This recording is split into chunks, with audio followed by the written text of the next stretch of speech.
Watching Thrones. I am Roth Cornet, joined by our amazing small council. Michele Boyd is here. She's our maester. Hi, guys. She's our queen. Yes. Also our queen. Yes, Spencer. Queens. Gilbert. Yes. Yes, Queens. I believe that's how it's said. Here to drop the humor and the knowledge, as always. This is The Long Night. This episode title has been revealed to be The Long Night. They are revealing the episode titles post-showing. Because they don't want us to know, basically. But it was a not so long night. If we had known it was a long night before the episode, it would have spoiled. But it was also the Battle of Winterfell, as we know, which ended the long war pretty quickly. This is written by Brian Cogman and directed by Miguel Sapochnik. I want us to dive in. We have lots of lore and juicy things to get into and analysis. What is this show anyway? A lot of fans want to know. But first, we just want to talk about our emotional response, and we're going to kick that off with none other than Miss Leslie Jones. Yes! Yes! This how you take down a motherfucking giant. F you. You gonna take me out? Take me out. You gonna take me out? Take me out.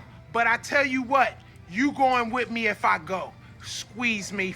Fuck you. Fuck your mama. Fuck all the horses you ran in on. Basically just you. Fuck you. Fuck you. Fuck you. Warrior! Warrior! You a warrior! Warrior!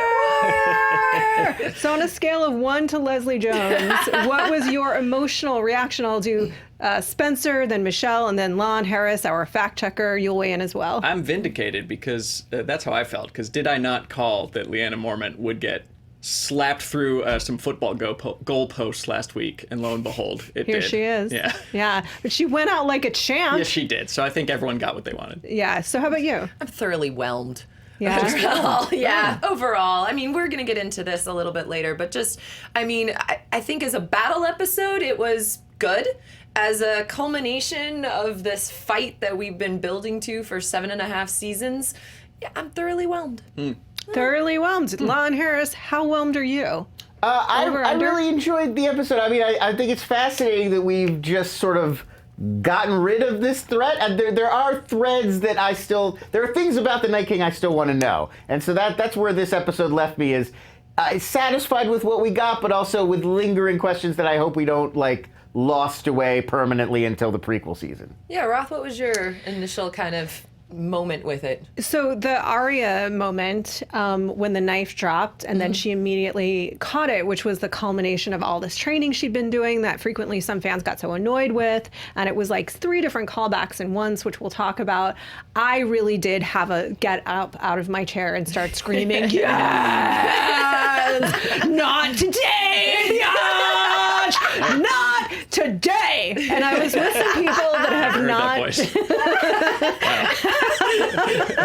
So that was my reaction, and I felt really good about that. And I was also with some people that don't analyze the show, and they kind of just had chills about it, and were so delighted to see her be the one. Yeah, I thought we were just talking about how we felt emotionally about that scene. That No, we just in general. In general, Yeah. I'm thrilled, but probably for a different reason, which is that we don't have to think or talk about the Night King and all the stupid Dungeons & Dragons stuff on the show, and we can get back to what this show is really about, which is politics. Which is Cersei's hair. Okay, that is one of the most fundamental questions coming out of this episode, but I want to dive into first that moment, Arya and Bran, and what happened there. Yeah.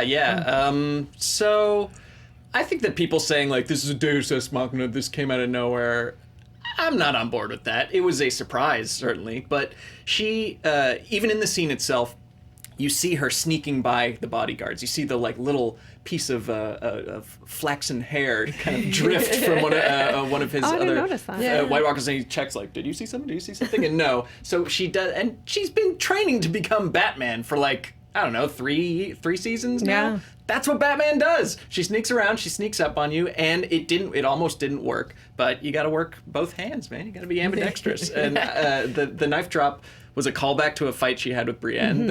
It was I thought it was, I won't say poetic, but I didn't think that it came out of nowhere. I didn't think it came out of nowhere. In fact, it justified so many of the things that she's done to date. How about you? I did enjoy that it seemed to be, kind of the culmination of all of her different types of training. I really did enjoy that.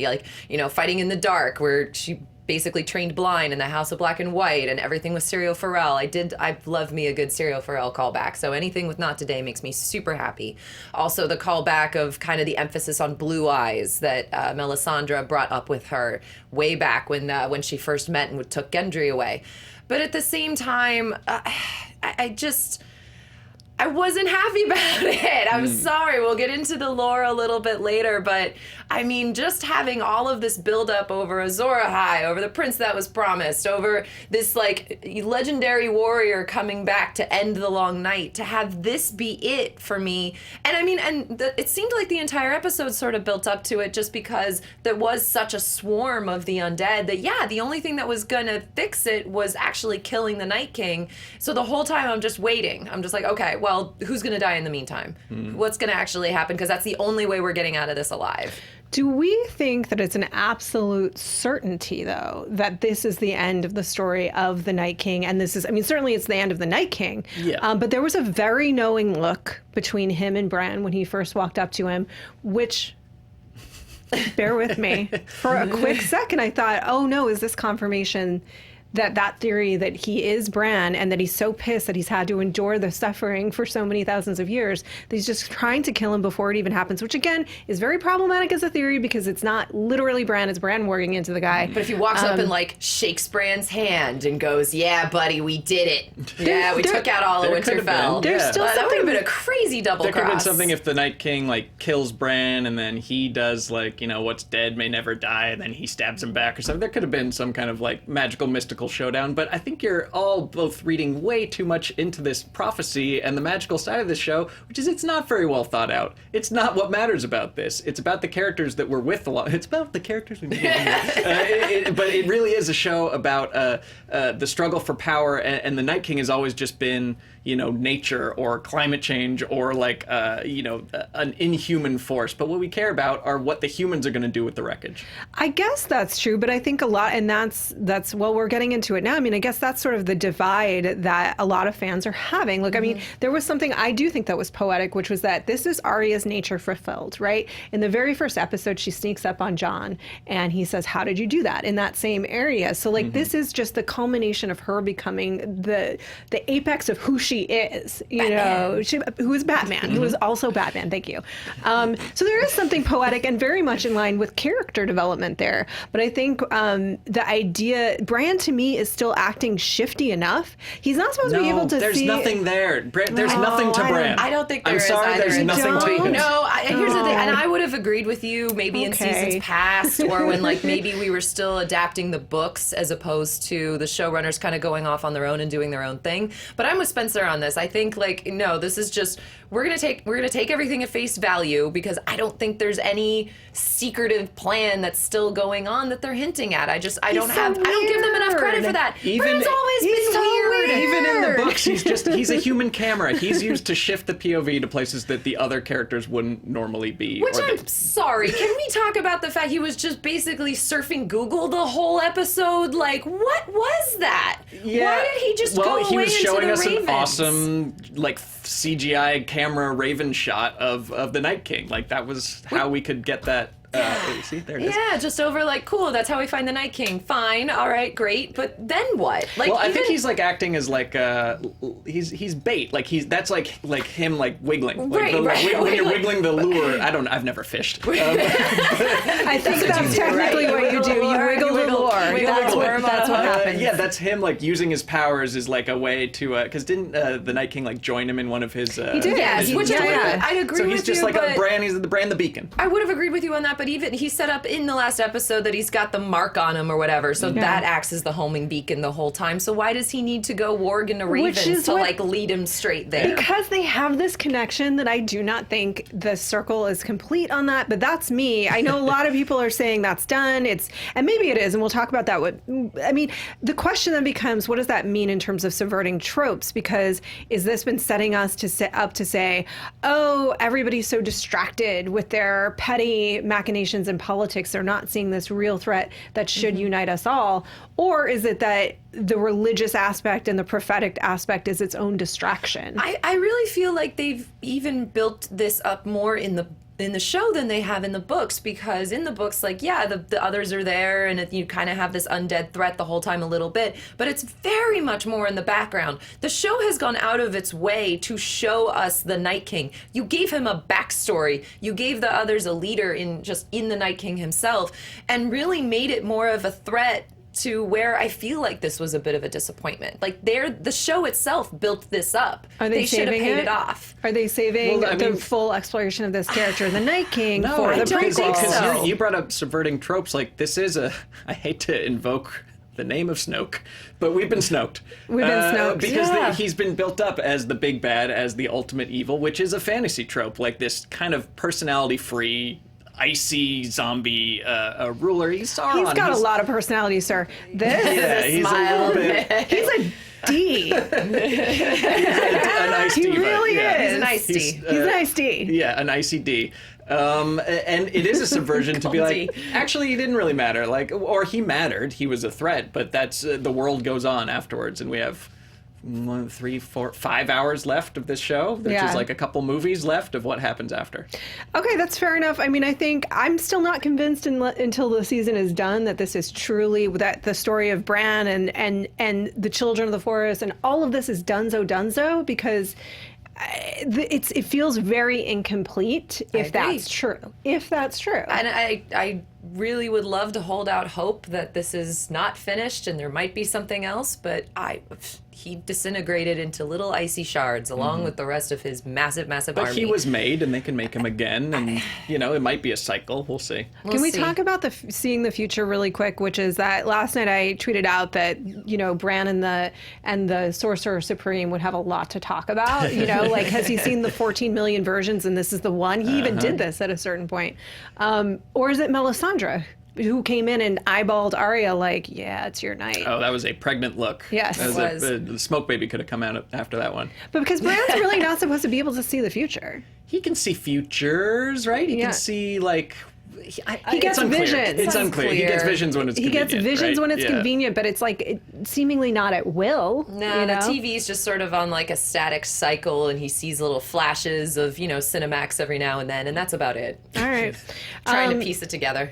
Well, the big question, Spencer, last night for a lot of people was, is Arya now Azor Ahai because she's the one that took out the Night King? Yeah, well, no. Short answer, no, right? Because, first of all, they have yet to say the words Azor Ahai on the show. But they have said the prince that was They have promised. said the prince who was promised and who's going to come. And Arya has been certainly like a flame, if you will, of the people who follow the Lord of Light. Like, she's had very meaningful interactions with Melisandre, not Thoros, but Beric. They've all kind of noticed something special about her. But I like to think of all the prophecy stuff as kind of like a fortune cookie. Like, it's like, something of significance will happen. And then they all just kind of, whatever happens, the Lord of Light people go like, see, called it. Something of significance happened. That was us. Well, let's break down that fortune cookie, Michele. What are the traits? The traits, so this was a little tricky. Lon and I were talking quite a bit about this before the show because it gets very tricky to try and split apart what has actually been prophesied in the book versus what has been prophesied and said aloud in the show, because it does all get mixed up pretty well. I mean, there's a lot of talk about whether or not Azor Ahai and the prince that was promised are the same person. Are they different? Azor Ahai, in theory, born amid salt and smoke, red star that bleeds, wake dragons out of stone, lead people against a darkness. All of those things were brought up by Melisandre in the show. So in theory, that's what we can go with. Also talked a lot about the flaming sword called Lightbringer, to beat back the darkness, and I think the sacrifice of his true love was more of a thing for books, but the Lightbringer was definitely, and Lon, please back me up on this. No, you're right on. You're exactly right. Okay. Nissa and all the wife stuff is not from the show. But the sword has been mentioned. The sword has been mentioned. Yes. So, and then as far as the prince that was promised, or princess, thank you, Miss Ande, descended from Eris and Rhaella's line, which is why they married Jenny in the of first Oldstones place. That whole Jenny supposedly of was a big Oldstones deal. goes back to that. Song will be a song of ice and fire. Could be a prince or a princess. Arya doesn't really fit any of this. Yeah, just kind of looking at it, the comet, so the red star, which people were looking at as the sign of Azor Ahai, passed over when she was on the run from King's Landing. It was right around the beginning of the War of Five Kings and after the execution of Ned Stark is when the comet. Which, I mean, I'm sorry, if you're just talking about it passing overhead, literally anyone in all of Westeros or Essos who saw that comet could just reference it back. They're like, I saw my bleeding star, I'm fine. Let's just go bit by bit to why Arya is probably not Azor Ahai, and then number open one, it up. the Lord of Light is very clearly a cult. Right. So number one, it's like, what does any doomsday cult do when they get their stuff wrong? They're like, well, they take off their necklace and they disintegrate into dust. Yeah, like people are still from Y2K to QAnon. People. I'm just gonna set it up and then let's debate real quick. No worries. Comet going over when she's leaving King's Landing. Born in Winterfell, so that's hard to say. Smoke and salt. However, I have a caveat on that. Did not wake dragons out of stone. She killed the Night King, but she didn't necessarily. She's not a leader of the people. She also did not wield a flaming sword. She had a dagger, notably.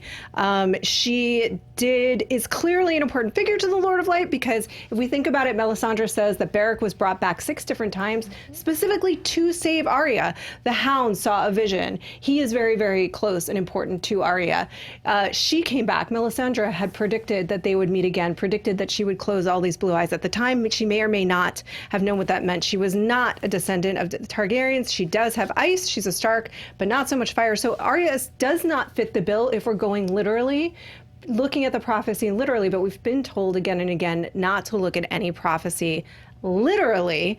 And if we think about born in, does that mean the moment of your birth? Or does that mean the moment that you become something? Because there was a shoot ton of smoke last night. Yeah, I mean... And tears. Yeah, in the form of salt. You could bend over backwards to make some of these things fit Arya if you want to, but like, this is the same lady who burnt Shireen at the stake because she thought Stannis was the Lord of Light returned in Azor Ahai and whatever. Like, I think the show has been giving us clue after clue that like these people don't know what they're talking about. They have some cool fire tricks, but that doesn't mean you know the future. Yeah. Well, fair. I mean, maybe the whole sort of sleight of hands this entire time, and what they've been trying to tell us is don't take prophecy literally, don't take prophecy literally. It's sort of like Harry Potter, when it's like the prophecy fulfilled itself because you believed in the prophecy. Yeah, but it still fulfilled itself. It still, had signs, and like an actual prophecy was made that was fulfilled. This one, it's just seeming like, okay, we're going to make a prophecy and then absolutely none of it's going to come true. It's just this other thing happened that the Night King died. I mean, I will say, Melisandre choosing to like let herself go before the dawn means, again, to me, that this sort of storyline is finished. And yeah, it just left me kind of unsatisfied with it, that this prophecy is actually not going to be fulfilled in the show.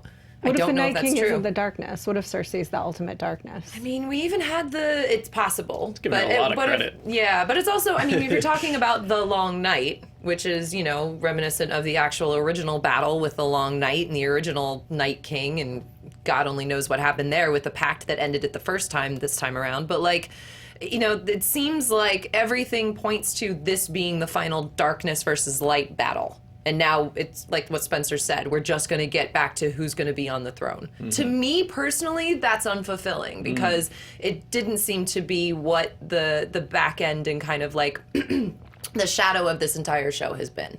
So, it seems like we're only going to be politics from here on out. Of Prophecy, yeah. But it's what's the series called of books? Game of Thrones. Of books.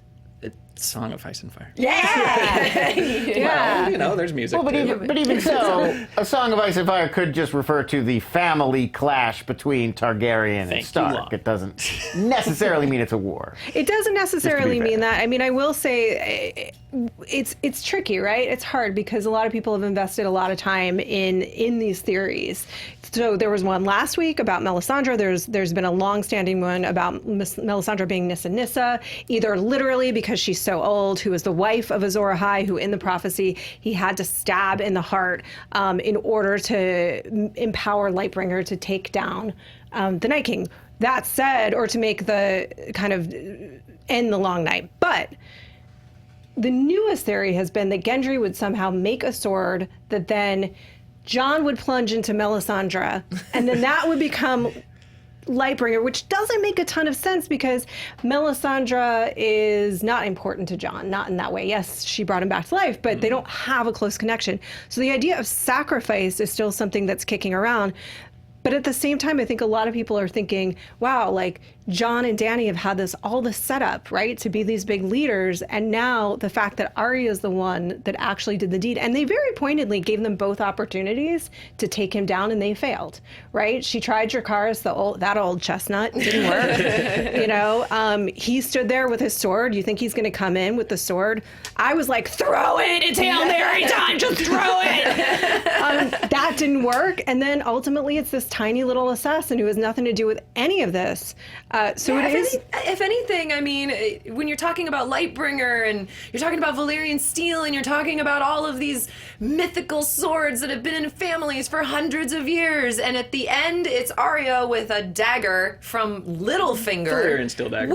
Valyrian steel dagger, but it doesn't even have a name. Like, it's just a dagger. It doesn't She got have a name. It's called Littlefinger. the dagger. I want to know. Cat's Okay, claw. wait. Name this dagger. Cat's claw. Cat's claw? Cat's claw. Well, there you go. Cat's claw? I'm 90% sure. Lon, fact check What? me. I've never heard this name before in my life. I'm 90% sure. Cat's the dagger is claw? cat's claw. I think it's been confirmed I mean, in I world like that it. only assholes name their swords. Okay, I mean, I've never heard that in my life. Which is, I think like you're, it though. the term is there is a Cat's kind paw. of a Cat's paw It's a dagger. kind of- There is a kind of assassin called a cat's paw, Yeah, cat's and paw this dagger. is their kind of dagger, but that's not the name But of the to dagger. be fair, I really like the name Cat's Claw because Cat's she was paw, she sorry. was cat Cat's of the paw. But that's the canals. name of the assassin. That's Yeah, not. yeah, yeah. No, a cat- it's a cat's paw. It's like a noun. It's not a, a cat's proper paw name. is an assassin who kills somebody on somebody else's behalf. Yes. It also cut cat in her hand, But paw. yeah, Cat's I do paw. actually really like. You can buy it. Right. No.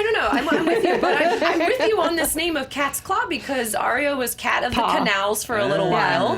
If she's, kitten has claws, I like it. I'm okay with this. Cat's paw. I think But I'm with you. I kind of Yeah, I think it think was you cool that inadvertently this gave it the dagger best name. this dagger was the same one that set off the entire show in motion Yes. and almost killed Bran. Was now the one that was used to save Bran and grind the show to a halt. Yeah, basically. Show's Just over, guys. disappoint all of us. Yeah. Okay, so maybe we're taking all of this, and I think that, look, this could be making a very interesting point about dogma, which is the danger of taking things so literally instead of just taking in the metaphor, right? Because the metaphor works. If the metaphor is that everybody had a purpose and that everything that they suffered and went through was leading them to this point where they could collectively, each one playing their own little role, defeat the Night King, that has more to do with a look at sort of prophecy and religion as like the thousand eye view. Like it's much more about the big picture and the metaphor of it, rather than like the nitty gritty details of like, well, were they born in smoke? Because everything was leading them to this point. She had to suffer endlessly in order to have enough training to make that kill work. Sure. Yeah, and I just don't think that this is what matters to the show, and it's what's really exciting to me is that this is over. If this were if this were Lord of the Rings, we'd pan back and it'd be Jon and Dany's wedding, and it'd pan off crane shot into the sky, and Arya would get on a ship and go across the canals, and they'd roll the credits. But now it's like, it's very interesting to me is after these fantasy epics are done, like, what's next? We did talk about this, my group that I watched the show with, and I talked a little bit about this last night. Like, even in Lord of the Rings, I think it was telling they didn't really include this in the movies, because in the book, after Sauron's defeated, they go back and you have to deal with the whole scouring of the Shire. Yeah. That you actually, like, Saruman escaped and kind of took over and, like, started making everyone into a workhorse, and they kind of had to go back and deal with that. But I think there's a reason they didn't include that in the main movies, and that's because, like, dude, no, the bad guy's dead. Let's just go home on the backs of eagles. We're leaving open an amazing possibility, which is the bad guys might win. Like Cersei might win really, this really show, might. which would be incredible. And let's talk about why, because who's dead and who's not? Yes. I want to ask one quick thing before that, though, because do you guys think this counted as the last oh shit moment that that the showrunners were talking about from George R. R. Martin? The third one, because one was Hodor. Yeah. One, I forget what the second one was, or maybe that one was the first one. The other one was Jon being the sun. Do you remember, Lon? There were like the 3 moments that they talked about. Anyway, it's fairly well talked about that like there's still 1 left to go. I thought this was it when I watched it last night. I thought of that and thought this was the moment that they were holding back because we were so expecting to see it be either Jon and Daenerys or Jon or Daenerys, and that it wasn't. The fact that it wasn't, that it was This her. isn't even the last big battle we're going to get this season. Yeah. If you go back through the trailer, there's a not bigger in scope, but there is a potentially more important battle of King's Landing coming up later this season. If you go Lon? back to see where people are The fighting. showrunners said there were 3 holy S moments in particular. The first, Stannis Baratheon sacrificing his yes. daughter Shireen. The second, Hodor's mind-bending origin story. And the third, they say, is from the very end. That's their quote. It's from the very end. The very end. So it's It still, seems like it's probably still ahead of us. still to come. And that, yeah, I mean, I was going around thinking the oh my God moment for the 3rd one would be something to do with the Night King switching it up on us or something. I'm letting that Jon becomes the next Night King theory go with a really heavy heart, you guys. I really wanted to see it. But, yeah, okay, so just the fact that that's still to come, I am think not is... convinced that the Children of the Forest are not still against mankind, and this is some long con. What show are you people watching? This is like 90% people squabbling and taking craps in taverns and like spitting blood and stuff like that, and then 10% more so in the later seasons. It's usually Like craps 20% creepy ass undead making spirals out of body Okay, fine, parts 20%. and like weird ass prophecies But coming out of nowhere. That is Chekhov's spiral, man. I'm like, right? Like, you don't make a spiral out of a human body and then never Well, I'm let sure that it'll mean be explained in one of the 18 anything. prequel series. Don't That's worry. going to be the actual That's symbol. what my thought is. That's going to be the symbol behind the Iron Throne at the end. It's just Yeah. a big creepy spiral. Yep. But yes, you are right, Roth. There are quite a few deaths, although I don't think nearly as many as everyone was expecting. We said goodbye to everyone last week. We did. Everyone sure seemed to did. wrap it up. I had a few that I thought were for sure that panned out, and I had a couple that did not happen at all. During our own death pool on Fandom, Theon won, most likely to die. Well done. And, Nicely done. hey, well done. Jon to live. So Well there we done. go. We had, as far as the other confirmed deaths, besides Theon Greyjoy, we have to say goodbye and pour one out for Dolores Ed, Beric Dondarrion, Lyanna Mormont the Warrior, Jorah Mormont, goodbye House Mormont. Lon is wearing a t-shirt, if you can't see it, with the House Mormont words, "Here we stand," which Here are, they stand. that's even Yeah, not worse so than much. growing strong. Like, what the hell? It's not great. The It's not. Tyrells bitched about their words. "Here we stand" is, I mean... They're from a be place better called Mormon Bear words, though. Island. You think they could do a It's little bit. basically like we're also here. Yeah, a little Also like also us. present. Also us. Their house words should Standing just their be ground. They're Yes. not yielding for anyone. They're very tough. be Exactly. harumph. Melisandre, of course, with her, busting off into the wind, remaining unclothed as always. one last strip. Kono, the Dothraki warrior. We have Dany's little, second in command guy. Of course, Viserion, finally. And, of course, the Night King.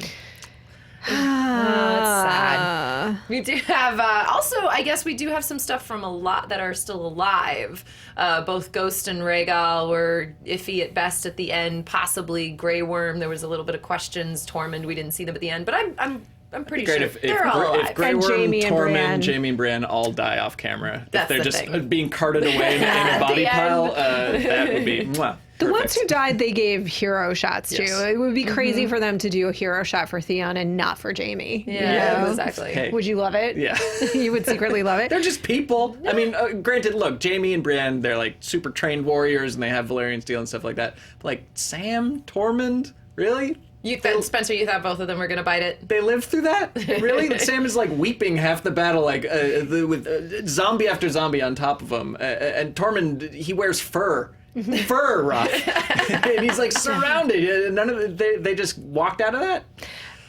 Okay, so that brings up a question, and I think a problem that a lot of viewers are having with this episode. I liked this episode quite a bit, but this is the idea that there were a lot of Deus Dragonus moments where people were almost killed, and then someone swept in to save them. Arya's like, saved the Hound with an arrow. Beric saved Arya. Danny Everyone saved saved John. Sam. Yeah, Danny saved John. John saved. I think he saved Danny at one point. You know, like basically it was constant. You think that they're going to die and then they don't. And then, but. Are we expecting too much as viewers now? Well, no, because I don't think we sometimes they. I'm fine with them living, but sometimes this episode in particular, like the way it was shot like, well, there's no way they're coming back from that. Just visually, like they are covered in stabby people, like absolutely overwhelmed at the bottom of a dog pile full of zombies, and then they cut away. It's the Glenn Walking Dead moment. It's the Glenn Walking Dead moment. It's the Bronn and Jaime being tackled into the lake and stuff like that, where the shots themselves are being like, oh, they just died, and then they walk out of it. But if they hadn't done that, I think I'd be fine with it, because they're obviously the strongest, most skilled, and most well-equipped people in those battles, and there's a lot of, meat shield people they threw out in front of them. So I'd be fine with them living through it if the show itself didn't trick us into thinking, well, they're dead. That's the thing that kind of got me, is it almost just... You couldn't tell from the show itself what was supposed to be happening. Like, I couldn't figure out if when you stab something with dragon glass, they're supposed to immediately disintegrate or they just die. Like, that's an actual way to kill them, because I really did see it both ways. I saw sometimes where things got tackled with dragon glass axe and they disintegrated, but then you have Arya in the library with the Jurassic Park moment, stabbing a white through the jaw, and she just sort of bleeds on her. So it just got confusing within the confines of the show. And there was a couple things that I just felt didn't really pay off, and I wasn't sure why they made a point of it, like with the crypts. All of us, congratulating ourselves. Yeah, those undead, they come back. Sure, they can break out of stone tombs when they couldn't break out of a wooden box, but okay, cool, sure. I'll allow it. But why do that if we're not going to have any significant death down there at all? I thought Missandei was a goner, for sure. Yeah. I had her pegged from the beginning. And it's to give us that. I mean, I'm not saying it's likely or realistic, but it's to give us that Sansa Tyrion moment. That's why you do it. Which should have been a double suicide. I thought it was going to be. I also thought it was going to be a double suicide. Like they do it, and then it turns out they won in the end. Like, whoops. I was girding myself up for they're going to take themselves out so they don't become whites. But that's why they had to put them in imminent danger so that they could have that moment. I don't disagree with them. The undead coming back in the crypts, I'm totally on board with it. But kill someone we care about while you're down there. Kill the baby Sam. Gilly's gotta go. Kill the baby. I mean, is there sort of an irony though to the fact that everyone's upset that Game of Thrones hasn't delivered a shocking big character death, because that's what Game of Thrones is about, but we're also mad that it didn't subvert expectations. Yes, we want everything. There's a paradox in that, right? Like, they are subverting expectations by not giving you a big shocking character death, right? Like, that's what they're now known for, and because you now expect it, you didn't get it, so you're mad, which I understand.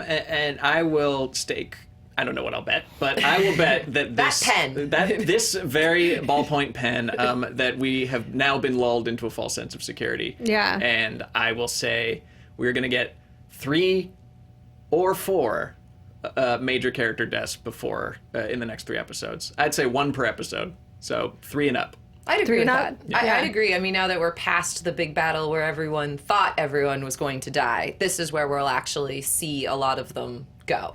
Right.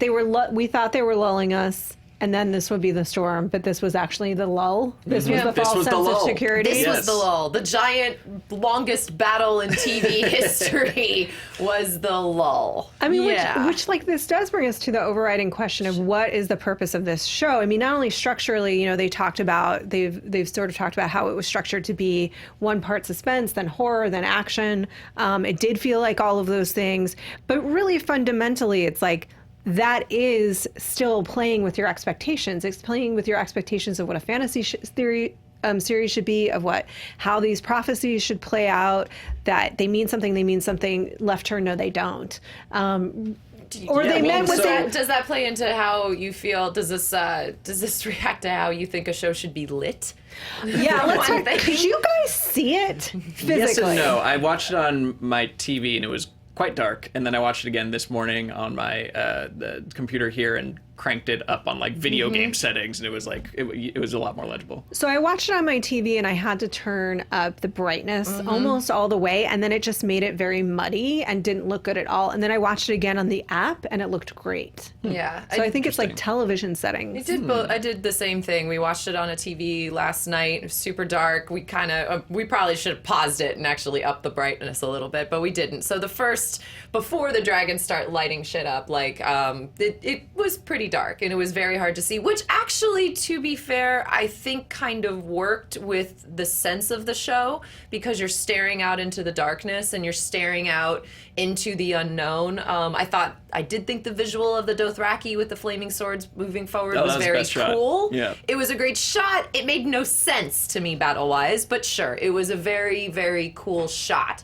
to see all of those lights going out and then winking out into the darkness. I did like that just visually. I thought this show, I mean, as much as I've kind of been whelmed overall for the show, I thought the visuals throughout the show were brilliant. I thought, everything from that first really dark shot to the dragon fight up in the clouds was brilliant and beautiful, to even just the swarm being backlit by all the fire. You couldn't really see the faces, but you could see the bodies tumbling down and getting back up to fight. I thought all of that was brilliantly done. Guys, I mean, can we as fans be made happy? And this is a real question. It isn't judging anyone who's not happy or has like sort of structural issues with the episode, like making it look like people were going to die and then they're not, which is kind of like just a fake out that you don't want. But we had dragons fighting mid-air and biting each other. That was badass. That was crazy. We had the Dothraki with these fire swords. I want to talk about how many Dothraki were lost and how much that sucks. Least valuable. 10,000 screamers. Bye-bye. Like them and the Unsullied took the main hit, and this isn't even their fight, so that's a little frustrating.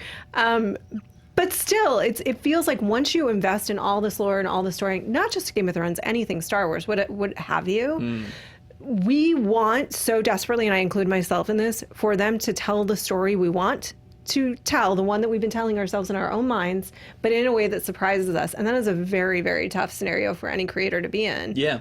Well, I don't think, I get the criticism, because I don't think that this battle, while it was incredible, was very surprising if you were just looking at this like a regular show. And it's a weird paradox, because when you're watching Game of Thrones, your expectation is to be surprised. So to not be surprised is also a surprise. Yeah.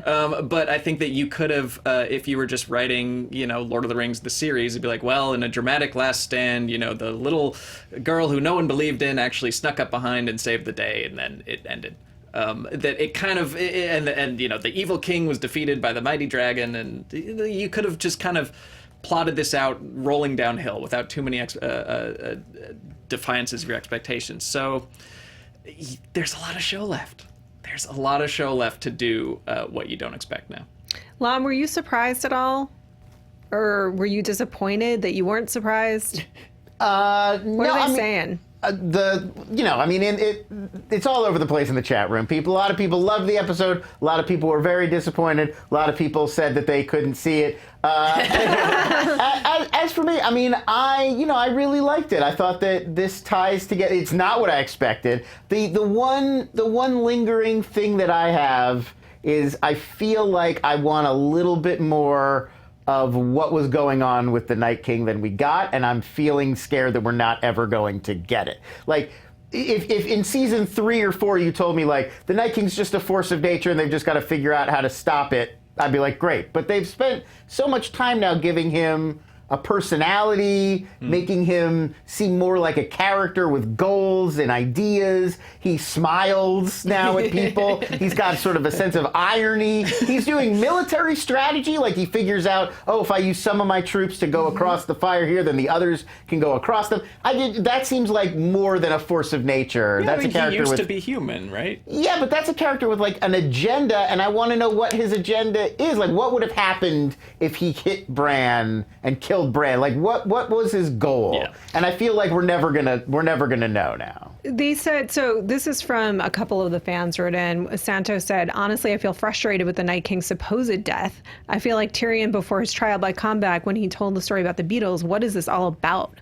They're sort of echoing, saying, I'm really confused about what the show is supposed to be. I thought it was a story of impending doom from the face of petty politics, but now it's just about petty politics. And that was the point the whole time. Yeah. But I don't think that's true because the impending doom was always there. Yes, that was always part of it, and that was always influencing things. I think what the show is entirely about is Varys's riddle. I think I was talking about this with you in your office. Is like the center of this show. His riddle is from, I think he says it in season 3 or something like that, where it's like there's a sellsword that stands between 3 people trying to get him to kill the other one. One is a king who says to do it because I'm your king. One is a religious leader who says like the prophecy demands you do it, and the other is a rich man promising them a lot of gold. And it's who holds the power over the people. And that's, I think, what this show is trying to settle. And we still have representatives of each of those kind of figureheads alive and in the show trying to win the day. And I think that's what it's ultimately most interested in. So we had this talk, as he said, and my rejoinder to that was, I think the answer to the riddle is this moment with Cersei, where she was surrounded by guards and she's talking about power, and she says, "Kill you! I'm going to kill you now." And the guards move in, and she goes, "No, just kidding. Changed my mind." That's power. Power is whatever we allow it to be, and we all decide collectively that it is for whatever reason in that moment. Meaning, in that moment, politics was at its height. So she had the power because we say she does. In this moment, religion does, or basically the power was survival, right? And so at another moment, gold wouldn't have won the day in this moment. But gold would win the day in another moment, right? Well, who has the power? The sellsword, because they get to decide who has the power. Who has the power. So that what it's saying ultimately is that the people have the power. Where they choose to endow power, that's where it is. Yeah. Too bad everyone in Westeros is dead. There's no people left. Yeah, they've taken some hits. Everyone's either torched by dragon or killed by the Night King. Yeah. Maybe this is the whole point, though. I mean, she's been talking about breaking the wheel. There's that riddle. There's this moment with Cersei. The point is that the people have the power. They just don't use it all the time. They allow other people to dictate. This whole show is just going to end with House Glover taking the throne. They're the only ones no one that left. are going to stay behind. Yeah, right. Where are the Tullys at? They're riding this one out. Yeah. I guess the Lannisters still rule. Whatever. We'll get into that later. Well, who's that? So now we're set up. Okay, Daenerys is like, great, good, done. Now I can go back to my own mission. Now I can go back to that awkward conversation with Jon. Yeah, As we were saying, except her forces are decimated. And Tyrion, as the conversation I think between Sansa and Tyrion illustrated really well, was there going to be some split loyalties. So who's in position now? Yeah, well, she's still got 2 dragons. She does. That, I think, is all it takes. And I think that cheating a little bit by looking at the scenes from the next episode, and, spoiler if you don't want to see those, she seems to have won the allegiance of the North, or at least a hall full of people raising their glasses to her. So she seems to have proven herself to what's left of the North. And that's all I'm going to say. Is Cersei actually right? Like, did she is she playing the best game ever? She basically was like, go die and I'll clean up what's left. At some point, maybe this is what we didn't see in that conversation between Cersei and Tyrion in that room, was the transference of his intelligence to her, because she seems to have really gone up as far as tactics and like war strategy for everything, especially lately. Because it really seems like, 2 dragons notwithstanding, she's definitely got the upper hand. She does, and I think it's not out of character. I don't think it's a new thing. She's been saying all along, she said to her father, notably, did it ever occur to you that when you were teaching all of these lessons, I was the one that was listening? It wasn't my brothers, it was me. And now I am going to take all of those lessons, and now that she has the opportunity, which she really never did before, not actively until she took it by blowing everybody up that opposed her, she's going to demonstrate that she's learned all those lessons. She's had some early missteps, She did. Arming the 7. Yeah, the fake militant was a bad idea. Not a great idea. Bad call. Not a great call. Nobody's But perfect. I think that she's in a position to, if you're talking about a bittersweet ending, is to crush the Targaryen rebellion. I think that people have pretty bad memories of the last time Targaryens ruled and bring stability back to Westeros. I know we don't like it because we know her, but if you're, again, like, hitting a potato with a shovel day in, day out, like, you just want the wars to stop so you can just get back to living your life. I mean, Michele, is it even possible to bring stability back when you talked about all these houses have been decimated? Plus, how are they moving 120,000 bodies out of Winterfell? Just burn them all. It's fine. Just Yeah. set Winterfell on fire. Dracarys. I mean, Viserion kind of decimated some of the walls that we got to see. There was quite a lot of damage from the battle itself, you know? I mean, and plus it's kind of still freaking cold up there. Just move south. It's fine. Yeah.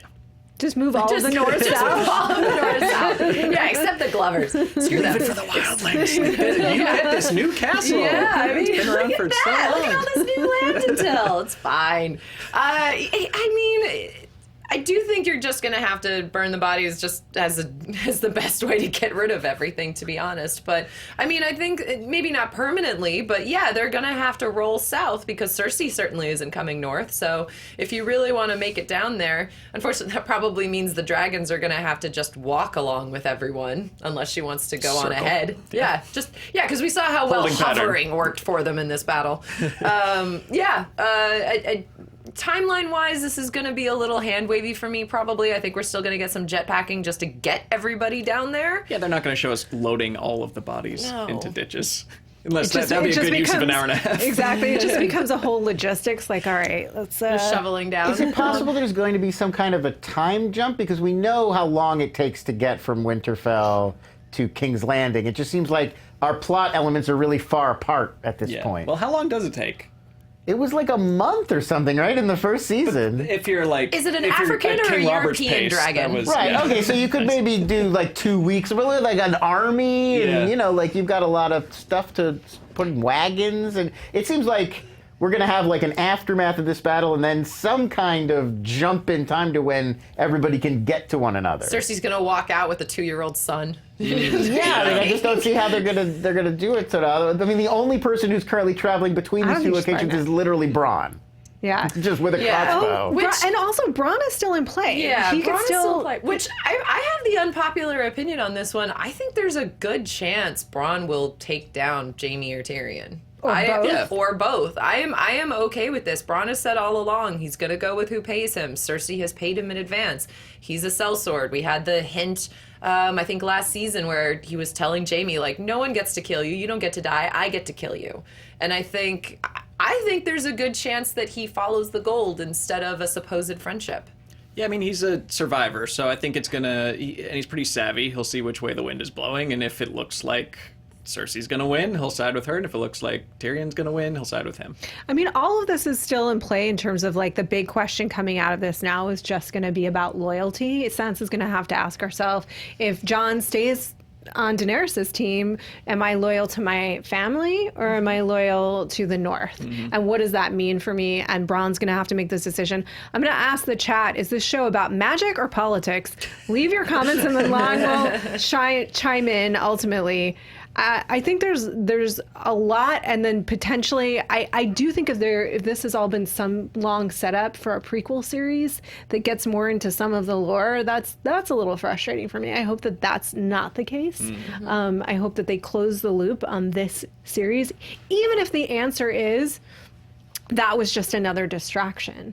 You know what I mean? And that religion can be its own distraction, and you can be led astray just as easily by that as you can by politics. That's fine, but just like get that out there somehow. Unless this is how they've gotten that out there. Yeah, no, I agree. If this is all fodder for a prequel that will go into every detail of like a PowerPoint of like, here is the Night King, here is what the spiral means. Like, I don't care. I mean, at the end of the day, if you think about what the one group of people that was truly about humanity, which, right, like all of these things, you're willing to sacrifice humanity to move ahead politically. Melisandre was willing to burn this little girl alive. Like, if the ultimate point is your humanity is what counts and nothing else, and always default back to that, I'm super into that message. But the only people that we've actually seen embrace that message die brutally. It's very bad. So far, yes. Pretty much. Like they just, well, and then maybe that's the point. You may die for it, but it's still that important. Brienne's still alive. Yeah. Brienne, we'll see. Yeah. Yeah, she's the Tyrion. one. Yeah. There you go. She is the the one person. Varys, in a weird way, seems to care about, the people, the does. realm. But he's willing to do a lot of bad things. Varys is Slated to die? He is slated to die in this strange land. Melisandre Oh, said, and yeah. therefore it must be so. Well, she's hit or miss. Yeah. I'm okay with taking her on this Varys does care about the bigger picture, but he's willing to do a lot of bad things in service of what he believes the grander goal is. He should be king. Okay, very good. Varys for king? eunuch, Yeah. one. Varys for king. Why not? King Eunuch. Did you guys have a raging throner, speaking of? Oh gosh. I mean, for me, it was that Dothraki charge of the Light Brigade and just watching them go out. I mean, what a great way to be like, with just a visual, because they've set up this whole series long of how badass those guys are, especially on horses, especially when charging and stuff like that, and just to see them all flicker out one by one. I thought they were going to come charging back, but I didn't realize that you actually need to do the shrug. This is a very important part to bring the dead back to life. They don't just pop back up. You have to shrug. That was a question. So I thought that was like the most haunting image for me of the whole thing. Dragon battle. Airborne dragon battle. Oh my god, yes, please, thank you. I was super happy with all of the visuals, with the fire in the background and the mist that was coming up and these gorgeous clouds. I thought at one point like Dementors or Death Eaters were coming down. Like it was some crazy smoke effects. I loved the dragon on dragon battle. I have no idea how Jon or Dany were holding on at that point, but whatever. Strength. Very It's unclear. fine. It's the physics fine. are very unclear. Yeah, totally. But I thought everything about that was really cool. Even the slightly comical moment of Drogon and Rhaegal colliding midair, because it kind of mimics like the actual confusion, I think, of a battle. But Rhaegal tearing apart Viserion so that he was like leaking blue lightning later, I thought was awesome. Yeah, I love that moment as well. I chose a smaller moment, which was just the Sansa and Tyrion reuniting, and there was of course the idea of they laid the groundwork for the split in these factions that will inevitably happen now that they've won this war, by her saying it would never work out between you and me because your allegiance is to the Dragon Queen and mine is to the North. But I thought the moment where she said you were the best of them, and he said what a terrifying thought. Yeah. And you could see Sophie Turner did such a beautiful job in that moment, because all of what she had been through came into her eyes for 1 second, and then she shut it down and decided to smile with him and make a joke of it. I thought it was so beautifully played. And then the idea that the thing that we have to do right now, the most courageous thing that we can do, is just to face the truth that we are in this circumstance worthless, that we have our time and our place where we have value, but it's not in that battle. And everyone has their time and their place where they have value. Well said. Lon, what do the people say? Magic or politics? There's a lot. The most common answer was magical politics or both. So people are having they're not settling this one for you, I'm afraid. Lon, did you have a raging throner, like a favorite moment? I really, Lyanna Mormont getting her big blaze of glory crushed by a giant. You think it's going to be this totally bleak moment where she's just going to be crushed to death by a giant, but then she pulls out the dragon glass and stabs her in the eye. It's very like rousing in a way Game of Thrones isn't always, but I thought it was a perfect moment, really delightful. Yeah. And that really, I think, was in service of the fans, because they talked about how she was ultimately just supposed to be in that first scene. And they said, then we met the actress and we decided that would be a waste. It's like, we met the actress and then you decided that would be a waste. You saw the Reddit threads pop up. I don't but think they shoot. I don't think that's how TV shooting is. Like, No, they didn't do they it did that. that They so didn't read far a in thread and then go, advance. oh, quick, rewrite the episode, bring her back. No. I talked last year. Oh, last year. Yeah. Okay, So, got it. or when was she introduced now? It was two seasons two ago. seasons ago. Yeah. Yeah. So that scene where they go in and they Got meet it. her, and Yes. every fan was like, sign me up. She's elected everything. I think they realized they should have her play in a little more. And probably after they met her too, they would have been aware of that. But the fan reaction was so strong. I think that's why she got this big hero's death. I do have to admit that the showrunners have done a good job of amplifying lesser female characters. And I know Lyanna Mormont's not even in the books yet, but like it's just, the whole, we were talking about this a little bit before the show aired, of I love what they've done with Sophie Turner. I love what they've done with Sansa, because unfortunately in the book, like, her storyline is way more muted, and she doesn't, maybe fortunately have to go through a lot of the stuff she went through. But I think it's so important for what the character has become, that I'm really, really enjoying that. As much bitching as I had about what they did with Arya over in Bravos, I think it all got to amplify a lot more of the female characters than we have seen in the book thus far. I'm curious what we'll all think when we watch it all together complete, if some of the things that we've had problems with will still be there or be more amplified or go away. I am very Now that we know curious. how important the stick fighting is later, Yeah. we'll sit through 5 episodes of stick fighting knowing that it'll come in handy. You might. Yeah. You might be more much. willing to sit through it, going like, there's a term that people use about female characters that suddenly have abilities that I don't care for, so I'm not going to use it. But that cannot be said of Arya. We've seen it. We've seen her go struggled through it. and paid for every little trick she knows. Yeah, And with blood. We unfortunately had to sit through a lot of it. And blood magic. Yes. Yeah. All right. Those are our Raging Throners. We obviously cannot discuss every single thing that happened in the episode, though I think we covered a lot of ground. Lon, what are we missing? What are we missing? A lot more Covered all the things. A lot more grunting. Yeah, there was. I think we got just about everything. I'll see if there was anything big in my notes that we didn't get to. Oh, one thought I had. So we're talking a little bit about prophecy and how much did everybody know. I think there's something to be said for the idea that. It kind of sort of that we touched on before, that a lot of these people sensed maybe that there was some importance to Arya, but couldn't put their fingers on it. She's had a lot of mysterious Essos-born mentors over the course of the series. There's, Melisandre kind of sensed her importance. Syrio was teaching her at one point. Jaqen sort of picked her out and recognized the significance of this girl. There's been a lot of, Iberic at some points. So I feel like maybe there was a sense of, everybody got, she's going to be important. She's going to have a central role. But the prophecies don't have this ability to be specific like they think they do. Well, and they it wasn't clearly drilled in don't. like, here's exactly what she's going to do and why she's important. Yeah, well, I mean, they showed that the prophecies are flawed because Melisandre kept placing the wrong bets. Or were they the right bets because the Lord of Light was just driving her to this moment in a way that was not clear Convenient to her? religion. Yeah, Yeah. fortune Oh, cookie this was meant to be. prophecy. But in terms of in Hero's Journey, if we look at it in that way of like going through the different gurus and then losing your guru in order to like have gained that skill and move on, that's what Arya's gone through more than any other character. Hero's journey after hero's journey Yeah. after Yeah, but hero's journey. She hasn't necessarily Everyone dies grown in a around her. positive way. does Like, die. she's become a murderer, like a mass murderer. I'm just saying, maybe we're turning the word hero on its head. Well, she's grown in the way she needed to fulfill this role. Yeah. Yeah. And I mean, I think that maybe is something that all of these characters sense. Like, we have to make her a stronger warrior so she can rise up in this moment. It's also very interesting that Syrio uses the term God of Death, which I think you could almost use for the Night King. I think it was pretty clearly used as that Yeah. in this episode. It's like every time Melisandre talked to her, it's just you could see in Melisandre's eyes, like, go kill the Night King. Right. Hey, blue eyes. Hey, God of Death today.